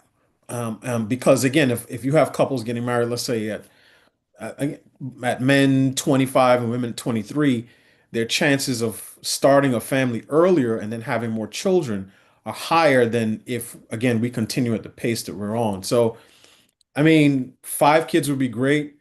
My mother is the youngest of 10. My dad is the second youngest of 6. My mother-in-law is the second oldest of 12. My father-in-law was the oldest of 5. each of those adults in their generation basically had 2 or 3 kids. So my generation is doing some heavy lifting to bend the curve back. And I already told each of my 4 kids that they owe me 4 kids at least. So we'll see if we can Yeah. get there. Thank you. Thank you. Will that be your final comments, Delano? Do you have, as we wrap things up? So I can leave it there. I just wanted to say thank you for this opportunity. I think this is the most important social problem that is facing both America and clearly the globe. I will say this one last thing as we close. One of the most important things I think we can do on this issue is to make it clear that this is a bipartisan issue. Because as long as family formation and family policy is seen as a conservative obsession, we're going to continue to get pushback and opposition, oftentimes from people on the center left. This wasn't always the case on the center left. 10 years ago, President Obama would literally say, we need to do more to promote marriage and fatherhood and family. That is no longer the case. So we need to be clear that this is a bipartisan problem and not just, a conservative obsession. Thank you. Dr. Stone, any final thoughts? Yeah, I would just say, I mean, I echo everything Delano said there. I think those are all great metrics. When I think about the question of commodification of children, I mean, that's it's a concern, right? You don't want kids to be treated like bargaining chips for tax credits. At the same time, I want to emphasize what Dan said. Nobody says that when we talk about giving more benefits to elderly people. When the recent tax reform in the US gave just a blanket 6,000 extra tax deduction to retirees for no particular reason at all, nobody said, "Oh, is that going to commodify the elderly?" No, because we just thought, well, that's a nice thing to do for grandma. And it is a nice thing to do for, it's a very nice thing to do for grandma. In the same way, like there's no amount of money that you're going to give parents that's going to offset the value of what they put into their kids. Okay. In terms of the time and the money and the lost wages from not being able to work as much, the lost savings, you're not going to overpay. It's very unlikely. The amount of money you have to pay to do that is more than anything I said in my presentation. That being the case, the real question is what you asked. What should your goal be? And I love all the ones that I've said, the marriage things, marriage timing, ultimately on fertility, just on that one metric. Question is like, how will we know we're doing a good job on fertility specifically?